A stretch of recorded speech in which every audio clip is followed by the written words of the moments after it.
தினம் ஒரு கஷாயம். திங்கள் வெற்றிலை 4, மிளகுத்தூள் 1/4 தேக்கரண்டி சேர்த்து கொதிக்க வைத்து குடித்தால் நாக்கு சுத்தமாகும், கபம் சேராது. செவ்வாய் கடுக்காய் பொடி மற்றும் பனங்கற்கண்டு சேர்த்து கொதிக்க வைத்து வடிகட்டி குடித்தால் உடல் உஷ்ணம் சீராக இருக்கும். புதன் தூதுவளை, கற்பூரவள்ளி, துளசி இம்மூன்றையும் சமளவு சேர்த்து கொதிக்க வைத்து வடிகட்டி குடித்தால் சளி சேராது, மலத்துடன் வெளியேறிவிடும்.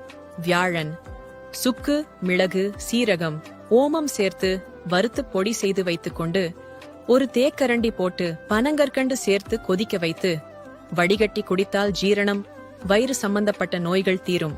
வெள்ளி வெந்தயம் தனியா சமளவு சேர்த்து வறுத்து பொடி செய்து 1 தேக்கரண்டி போட்டு பனங்கற்கண்டு சிறிது உப்பு சேர்த்து கொதிக்க வைத்து வடிகட்டி குடித்தால் பித்த நீர் வெளியேறிவிடும்.